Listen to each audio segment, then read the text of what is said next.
Antes de começarmos o vídeo e irmos para a escuridão, vou deixar aqui uma reflexão. O capitalismo e o comunismo, dois sistemas que não passam de falácias. O mundo é cego em sua busca por um sistema perfeito, mas ambos os caminhos estão manchados pela ambição e pela sede de poder. Os governantes se proclamam defensores do povo, mas suas mãos estão tingidas com a corrupção e a ganância desmedida.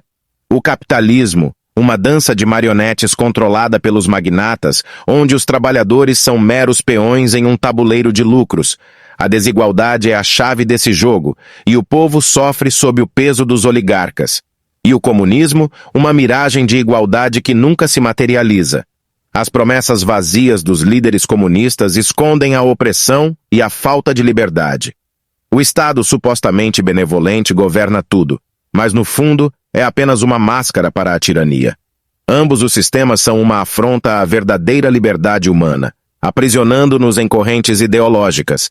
A humanidade precisa transcender essas noções limitadas e encontrar um caminho melhor, baseado em princípios de justiça, cooperação e respeito mútuo.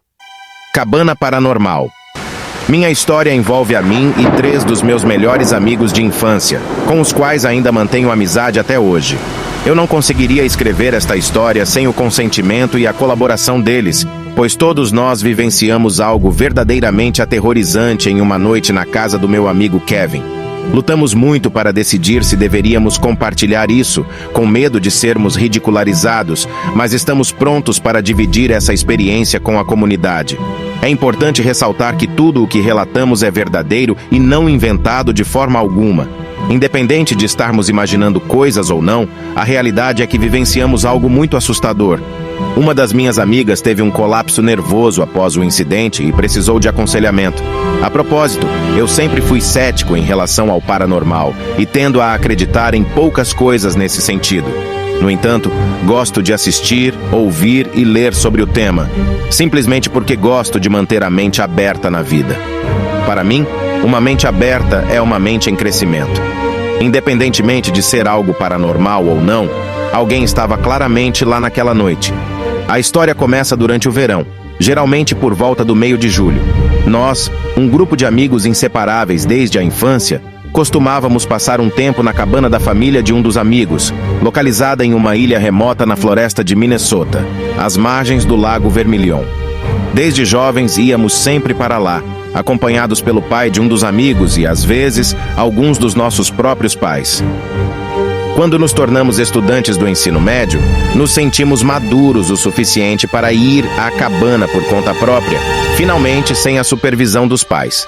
A cabana era muito básica, um único nível com apenas 2 quartos próximos um do outro, uma cozinha, uma sala de estar e um banheiro nos fundos da cabana.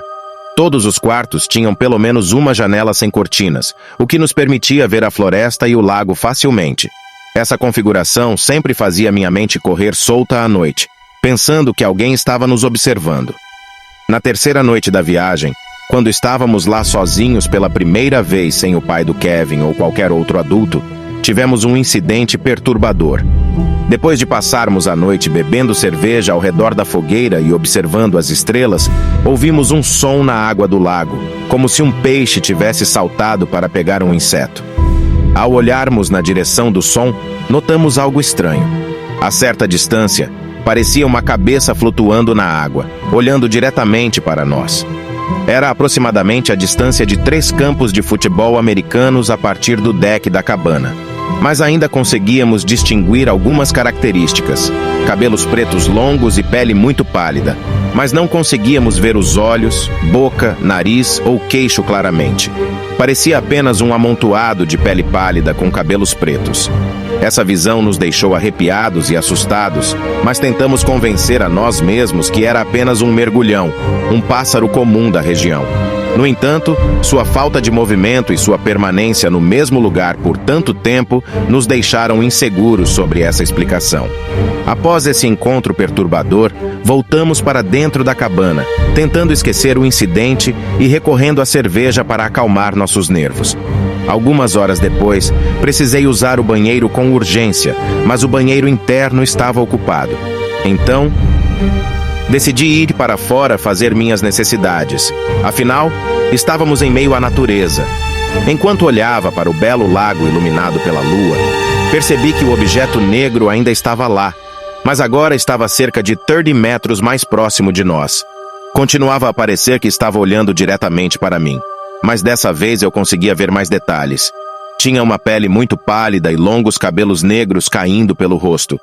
Sentindo uma sensação extremamente desconfortável, voltei para dentro e chamei meus amigos para verem também. Todos ficaram igualmente perturbados ao verem o objeto flutuante no lago, mas decidimos tentar ignorar e seguir em frente. O clima ficou mais tenso quando começamos a ouvir passos no deck da cabana. Pareciam passos de botas e pareciam vir de uma pessoa que não sabia bem o que fazer. Os passos continuaram por cerca de 3 minutos, mas quando começaram a subir as escadas do deck, voltaram atrás e aparentemente correram pelo caminho artificial ao redor da ilha. Decidimos sair imediatamente da cabana, deixando todas as nossas coisas para trás e partindo de barco. Enquanto nos afastávamos, percebemos pegadas descalças na terra ao redor da cabana, o que era ainda mais estranho, pois estávamos em uma ilha remota. Durante a viagem de volta para casa, um de meus amigos entrou em colapso emocional, chorando e perguntando o que havia sido aquilo que vimos. Contamos o que cada um presenciou e decidimos contar a AOS nossos pais sobre a experiência durante o trajeto. No entanto, ao chegarmos em casa, não conseguimos explicar o que aconteceu, e essa noite assustadora continuou sendo um mistério. Desde então, a cabana não pareceu mais ser o lugar seguro e acolhedor que costumava ser, e nenhum de nós nunca mais quis voltar lá. Essa experiência ficou gravada em nossas memórias, e apesar de tentarmos buscar explicações racionais, nunca conseguimos esquecer o que aconteceu naquela noite. Fica a dúvida se foi uma brincadeira de mau gosto, um fenômeno inexplicável ou algo ainda mais perturbador. Independentemente disso, a sensação de medo e incerteza ainda permanece em nossas mentes. Elisa Lam. Elisa Lam era uma jovem canadense de 21 anos que decidiu fazer uma viagem pelos Estados Unidos em 2013. Em fevereiro daquele ano, ela chegou a Los Angeles e se hospedou no Cecil Hotel, um local que já tinha um histórico de mortes e crimes. Em 31 de janeiro de 2013, Elisa desapareceu. Seus pais ficaram preocupados quando ela não entrou em contato com eles e relataram o desaparecimento à polícia. Uma busca foi realizada no hotel, mas não encontraram nenhum sinal de Elisa. Em 19 de fevereiro de 2013, o corpo de Elisa Lam foi encontrado dentro de uma caixa d'água no telhado do hotel. O corpo estava nu e em estado avançado de decomposição. A descoberta foi feita após hóspedes do hotel terem reclamado da qualidade da água. As imagens das câmeras de segurança do hotel mostravam Elisa entrando no elevador na noite anterior ao seu desaparecimento. Ela parecia agitada e paranoica, olhando para os lados e mexendo nas mãos. Ela apertou vários botões do elevador, mas as portas não se fecharam. Quando as portas finalmente se fecharam, Elisa não apareceu em nenhum dos andares do hotel. As câmeras de segurança também mostraram comportamentos estranhos de Elisa no saguão do hotel, como se ela estivesse falando com alguém que não estava lá. A morte de Elisa Lam foi considerada misteriosa e chocou o mundo. Como ela chegou à caixa d'água no telhado? Como ela morreu? Houve a possibilidade de assassinato, mas a polícia não encontrou nenhuma evidência que sustentasse essa hipótese. Alguns teóricos da conspiração afirmam que Elisa foi possuída por um espírito maligno, ou que ela estava sendo perseguida por alguém. Até hoje, o caso permanece sem solução e envolto em mistério. A britânica Joyce Vincent. Em 2003, a britânica Joyce Vincent, de 38 anos, foi encontrada morta em seu apartamento em Londres, Inglaterra. O corpo dela estava em estado avançado de decomposição e só foi descoberto 3 anos depois, quando o aluguel atrasado levou o proprietário a enviar um oficial para verificar o apartamento. O que tornou a história ainda mais assustadora é que, segundo relatos, Joyce tinha ligado para a polícia pouco antes de sua morte. Ela teria dito que havia alguém tentando invadir sua casa. No entanto, quando a polícia chegou ao local, não encontrou nenhum sinal de invasão ou ameaça. Ao investigar o apartamento de Joyce, a polícia encontrou evidências de que ela havia morrido assistindo televisão. A televisão ainda estava ligada e o controle remoto estava ao lado do corpo dela. Também havia restos de comida em sua mesa de jantar. A causa da morte nunca foi determinada com precisão, mas as autoridades acreditam que Joyce pode ter morrido de causas naturais. A história de Joyce Vincent é considerada uma das mais assustadoras da história moderna, principalmente pelo fato de que ela morreu sozinha, sem que ninguém percebesse sua ausência por 3 anos. É um exemplo chocante de como a solidão e o isolamento podem levar a uma morte solitária e sem sentido. Essa é uma história assustadora sobre uma mulher que estava sofrendo com problemas mentais em um hospital. Carlos trabalhava no hospital e testemunhou um evento terrível.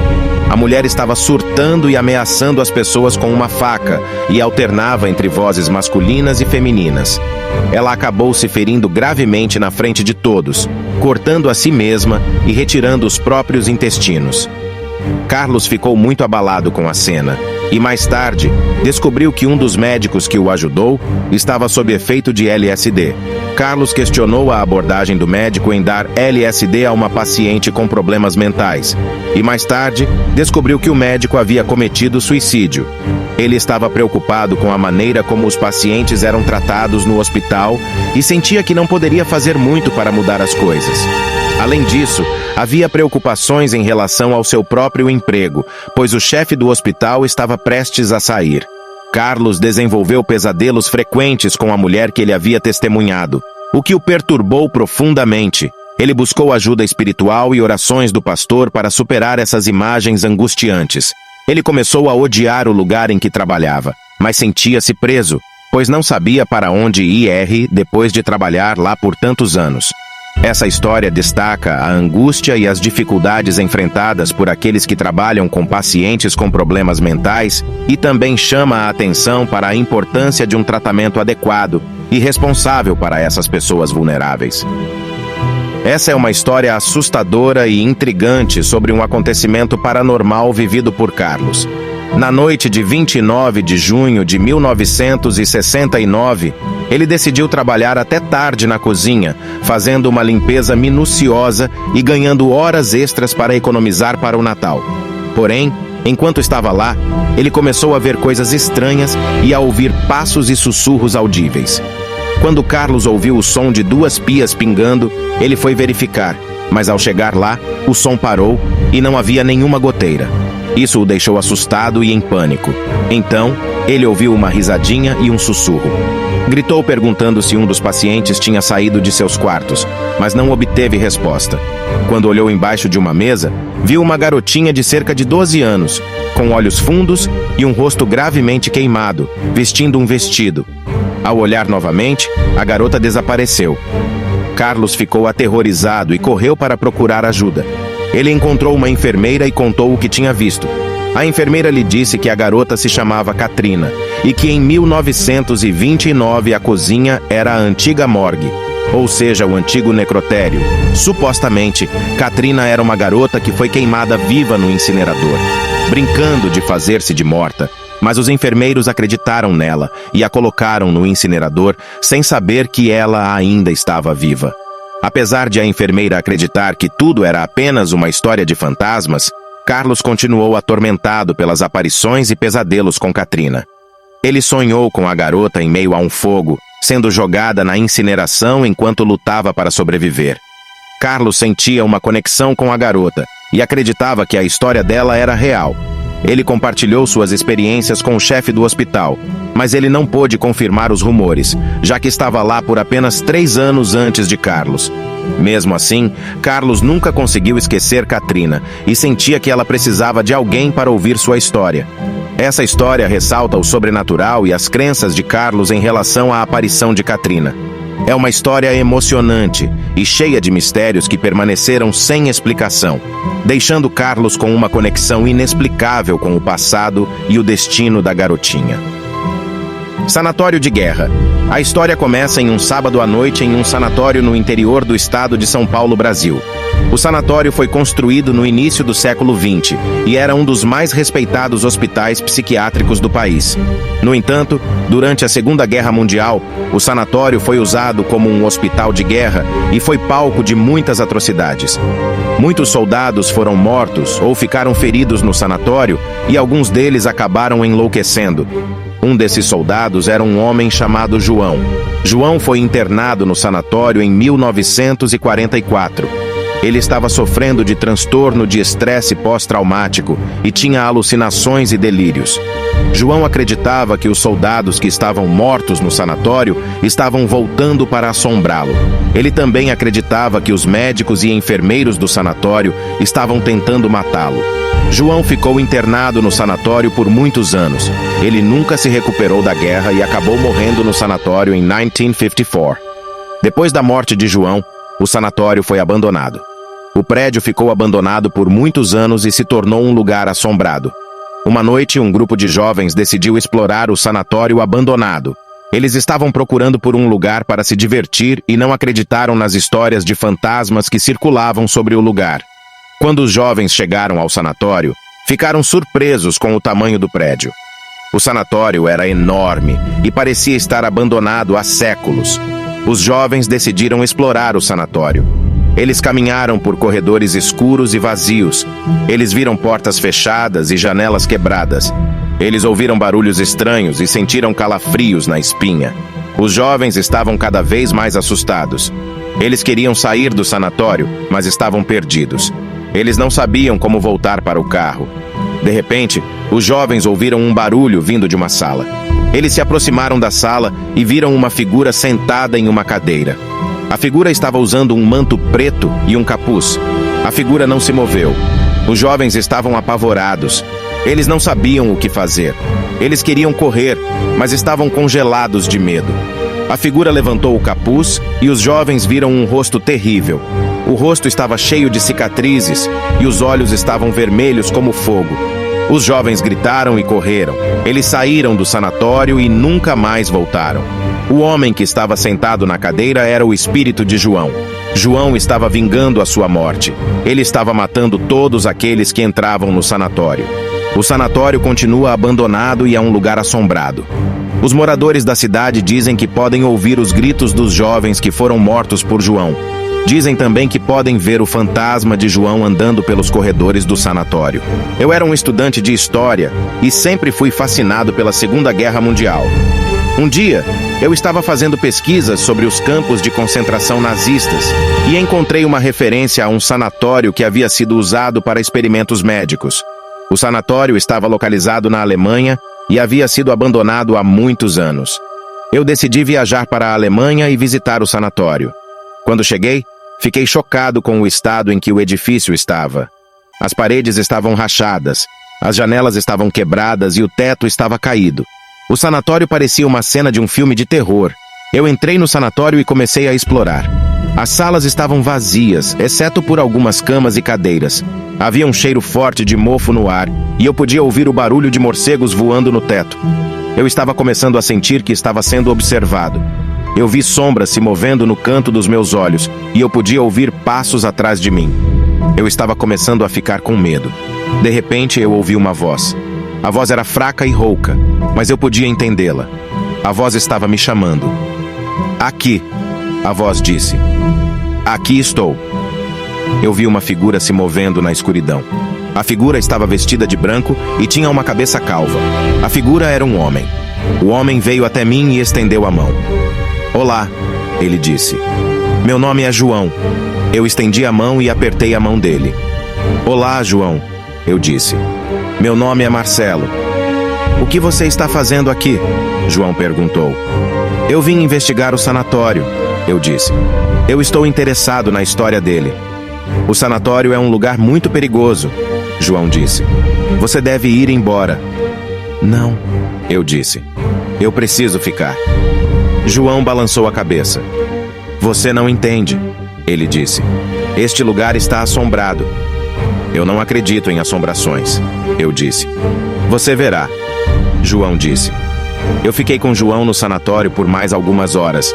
Ele me contou histórias sobre os experimentos médicos que haviam sido realizados no sanatório. Ele me contou histórias sobre os pacientes que haviam morrido no sanatório. As histórias de João me deixaram com medo, mas eu estava determinado a ficar no sanatório. Eu queria descobrir por que João acreditava que o sanatório estava assombrado. No final da tarde, eu estava exausto. Eu disse a João que ia dormir. João me mostrou um quarto onde eu poderia dormir. Eu entrei no quarto e me deitei na cama. Eu estava tão cansado que dormi imediatamente. Eu sonhei que estava no sanatório. Eu estava andando pelos corredores e eu podia ouvir os gritos dos pacientes. Eu podia ver os médicos fazendo experimentos nos pacientes. Eu podia ver os pacientes morrendo. Eu acordei assustado. Eu estava suando e meu coração estava acelerado. Eu sabia que tinha que sair do sanatório. Eu saí do quarto e fui para o corredor. Eu podia ouvir os gritos dos pacientes e eu podia ver os médicos fazendo experimentos neles. Eu sabia que tinha que sair do sanatório, mas eu estava com medo. Eu comecei a correr pelo corredor. Eu podia ouvir os pacientes atrás de mim.